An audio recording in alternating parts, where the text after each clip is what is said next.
Hello' everyone, আকৌ এটা নতুন ভিডিঅ'লৈ আপোনালোকৰ মাজত স্বাগতম জনাইছোঁ। যেহেতু নিযুত মইনা আঁচনিৰ যোনটো ফৰ্ম হয় কলেজ ইউনিভাৰ্চিটিত এতিয়া উপলব্ধ হৈছে, চ' যিহেতু তোমালোকে এতিয়া ফৰ্মটো ফিল আপ কৰিবা, চ' ফৰ্ম ফিল আপ কৰাৰ আগতে কিছুমান কথা তোমালোকে জানি লোৱা। কোনসকল ছাত্ৰীয়ে এই ফৰ্মটো ফিল আপ কৰিব বা কোনসকল ছাত্ৰীয়ে ফৰ্ম ফিল আপ কৰিও একো লাভ নাই, কাৰণ তোমালোকে পইচা নোপোৱা।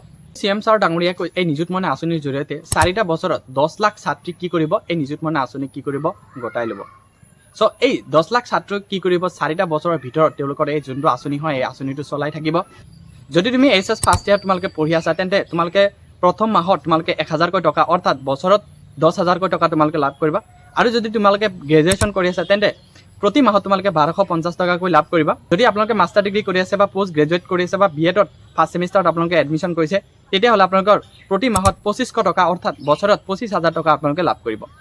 চ' ইয়াতে কোনো ধৰণৰ ডকুমেণ্টছ নালাগে, কোনো ধৰণৰ মাৰ্কশ্বিট নালাগে, কোনো ধৰণৰ ইনকাম প্ৰুফ চাৰ্টিফিকেট নালাগে। জাষ্ট নৰ্মেল এটা ফৰ্ম আহিছে, 4 ধৰণৰ ফৰ্ম আহিছে। ফাৰ্ষ্ট ইয়াৰৰ কাৰণে এটা ফৰ্ম, আকৌ গ্ৰেজুৱেশ্যনৰ কাৰণে এটা ফৰ্ম, আকৌ যোনসকলে মাষ্টাৰ ডিগ্ৰী কৰিব তেওঁলোকৰ কাৰণে এটা ফৰ্ম আৰু BEdৰ কাৰণে এটা ফৰ্ম। চ' আপোনালোকৰ কলেজৰ ফালৰ পৰা ফৰ্মটো কালেক্ট কৰি কিনে জাষ্ট চিম্পুল এটা ফৰ্ম হয়, আপোনালোকৰ নিজৰ ডিটেইলছবোৰ দি কিনে ছাবমিট কৰক। এণ্ড অক্টোবৰৰ 10 তাৰিখত আপোনালোকৰ বেংক একাউণ্টত পইচাটো সোমাই যাব। চ' এতিয়া কথাটো হ'ল যে যোনসকল ছাত্ৰীয়ে এইবাৰ ছেকেণ্ড ইয়াৰত আছে বা থাৰ্ড ছেমত আছে বা ফিফ্থ ছেমত আছে বা ডিষ্টেঞ্চত BA কৰি আছে বা ডিষ্টেঞ্চত তেওঁলোকে পোষ্ট গ্ৰেজুৱেশ্যন কৰি আছে, তেওঁলোকে লাভ কৰিব নে নাই। চ' অৰ্থাৎ যিহেতু মই যোৱাকালি ভিডিঅ' আপলোড কৰিছিলোঁ, সেই ভিডিঅ'ত বহুতে এইটো ছেম কুৱেশ্যনটো কমেণ্টছ বক্সত জনাইছিলে যে ছেকেণ্ড ইয়াৰ আৰু থাৰ্ড ছেম আৰু ফিফ্থ ছেমসকলে বা ডিষ্টেঞ্চত BA কৰা বা প্ৰাইভেট ইনষ্টিটিউটত পঢ়া ছাত্ৰী এই যোনটো নিযুত মইনা আঁচনি ফৰ্মটো ফিল আপ কৰিব পাৰিব নে নাই।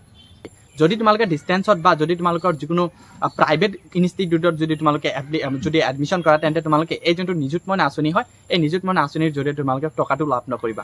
আৰু যোনসকল ছাত্ৰী এইবাৰ গ্ৰেজুৱেশ্যন কৰি আছে, এতিয়া থাৰ্ড ছেমত বা ফিফ্থ ছেমত আছে, তেওঁলোকে লাভ কৰিব নে নাই। চ' তোমালোকে এই আঁচনিটোৰ কাৰণে তোমালোকে লাভ নকৰিবা।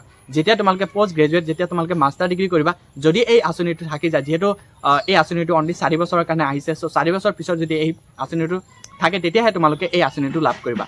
বাকী যোনসকল ছাত্ৰ ছাত্ৰী এতিয়া HS ছেকেণ্ড ইয়াৰত তোমালোকে আছা, চ' তোমালোকে লাভ কৰিবা নে নাই। তোমালোকেও এইটো আঁচনিৰ কাৰণে যোগ্য নহয় বা তোমালোকৰ আঁচনিটো এপ্লাই কৰিব নোৱাৰিবা। যেতিয়া তোমালোকে এপ্লাই কৰিব পাৰিবা, যেতিয়া তোমালোকে হায়াৰ ছেকেণ্ডেৰী পাছ কৰিবা, যেতিয়া তোমালোকে গ্ৰেজুৱেশ্যনৰ কাৰণে এপ্লাই কৰিবা, তেতিয়া তোমালোকে এই আঁচনিটো লাভ কৰিবা। আশা কৰোঁ এই আঁচনিৰ বিষয়ে সকলো আপোনালোকে জানিব পাৰিলে। এইখিনি